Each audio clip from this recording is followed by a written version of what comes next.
ఈరోజు నీట్ గురించి మీరు ప్రస్తావించారు. నీట్లో ఏం జరుగుతుంది? చాలా కాస్ట్లీ అఫేర్ చేశారు నీట్ని, సెంట్రలైజ్డ్ ఎగ్జామ్ పెట్టడం వల్ల. దీనిలో ఏమవుతుంది, కోచింగ్లు తీసుకొని బాగా డబ్బులు వెచ్చించి ఆ డబ్బుల్లో మళ్ళీ అంటే ఫ్రీ సీట్లు కొట్టి నీట్ దీంట్లో చాలా కాస్ట్లీ అఫేర్ అయిన తర్వాత సాధారణ కుటుంబం నుంచి వచ్చిన ఒక పిల్లవాడు నీట్ క్రాక్ చేసే పరిస్థితి ఉందా ఇవాళ? నేషన్ వైడ్గా నీట్ క్రాక్ చేయాలి అంటే కోచింగ్ సెంటర్లలో డబ్బులు పెట్టాలి, లాంగ్ టర్మ్ కోచింగ్లు తీసుకొని 1 year 2 years లాంగ్ టర్మ్ కోచింగ్లు తీసుకొని అలా తట్టుకోలేకనే కదా తమిళనాడులో అనిత అనేటువంటి దళిత విద్యార్థిని ఆత్మహత్య చేసుకుంది. ఎంత ప్రెజర్లో ఉంటున్నారు.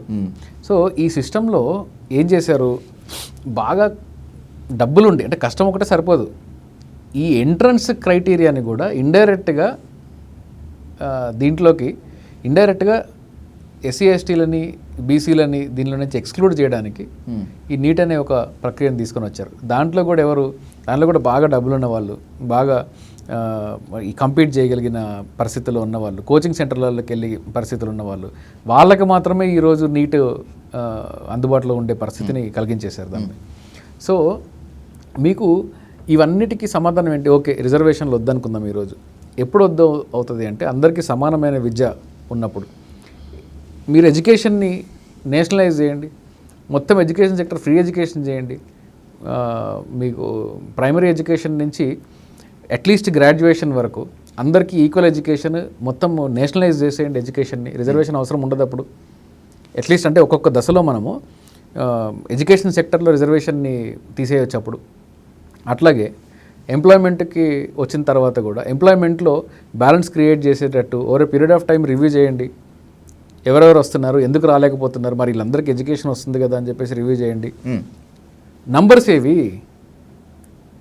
ఎడ్యుకేషన్ అంతా నేషనలైజ్ చేసిన తర్వాత మీకు మెరిట్, మీ రిజర్వేషన్ ఎందుకు అసలు? అది చేయండి. ఎందుకు చేయరు అంటే సమానంగా అవకాశం నాకు ఇవ్వరు, నా ఫౌండేషన్ సమానంగా ఉండదు. ఈరోజు ఊర్లోకి వెళ్ళి చూస్తే ఒకే ఊర్లో పొద్దున్న నుంచి సాయంత్రం దాకా పొలంలో పనిచేసి పొద్దున్న నుంచి సాయంత్రం దాకా పిల్లలు, చైల్డ్ లేబర్ లేదనుకుంటా మన భ్రమ. ఊర్లలో టీ షాపుల్లో పనిచేసే వాళ్ళు పిల్లలు. ఇప్పటికి కూడా మీరు వెళ్తే మీరు ఒక్కసారి మిమ్మల్ని మీరు ప్రశ్నించుకోండి, ఏ చోటు ఇద్దరా అంటారు, వాడు చిన్నపిల్లడు కాబట్టి. అవును. సో పిల్లలు పనిచేస్తున్నారు, షాపుల్లో పిల్లలు పనిచేస్తున్నారు, చదువుకునే పిల్లలు ఎవరెవరైతే పార్ట్ టైం జాబులు చేసుకుంటూ చదువుకుంటారో వీళ్ళందరి సామాజిక వర్గం ఏందో చూడండి. వీళ్ళందరూ కష్టపడి చదువుకునే వాళ్ళ సామాజిక వర్గాలు ఎప్పుడు కూడా ఎస్సీ ఎస్టీ బీసీలే ఉంటాయి. చాలా తక్కువ శాతం మాత్రమే ఫార్వర్డ్ కమ్యూనిటీలు ఉన్న వాళ్ళు ఉన్నారు. అదే ఊరిలో మీకేమో ఇంట్లో అన్నీ అంటే కాలం మారేటప్పటికి పంటింటికి వస్తుంది, ఫుడ్ ఇంటికి వస్తుంది, అన్నం ప్లేట్లోకి వస్తుంది, అన్నింటిలో వస్తుంది, కూర్చొని చదువుకోవాలి పిల్లలు. మీరు మా పిల్లలు మాత్రము పొద్దున్న నుంచి సాయంత్రం దాకా పనిచేసి రాత్రి పేరెంట్స్ వాళ్ళకి పని చేయాలి, ఇంట్లో పని చేసుకోవాలి, మా పని మేమే చేసుకోవాలి. మిగిలిన కొంచెం గ్యాప్లో గవర్నమెంట్ స్కూల్కి వెళ్తూ చాలని పుస్తకాలతో చాలని యాక్సెస్తో మేము చదువుకోవాలి. కానీ ఇద్దరికి టెస్ట్ మాత్రం ఒకటి, ఇద్దరికి ఎగ్జామ్ మాత్రం ఒకటి, ఇద్దరికి రేస్ లైన్ మాత్రం ఒకటి. అట్లా కుదురుతుంది? సమానంగా పిల్లలు ఇద్దరు సమానంగా పెరిగినప్పుడు, సమాన అవకాశాలతో ఉన్నప్పుడు, స్టేట్ వాళ్ళిద్దరిని సమానంగా చూసినప్పుడు, నేను సమానంగా అంటే నేను సమాజంలో మరి నాకు డబ్బులు ఉన్నాయి, నేను ప్రైవేట్ కాలేజ్ పంపిస్తాను, నీకు లేవు కాబట్టి నువ్వు గవర్నమెంట్ కాలేజ్ పంపిస్తున్నావు అని అంటారు. అసలు ఇట్లాంటి స్థితి రావడం అనేది స్టేట్ ఫెయిల్యూర్ కదా అంటున్నాను నేను. స్టేట్ ఒక సాధారణ పౌరుడిని ఎలా చూస్తుంది? ఆ స్టేట్ సాధారణ పౌరుడిని చూసే విధానంలోనే సమాజం షేప్ డిసైడ్ అవుతుంది.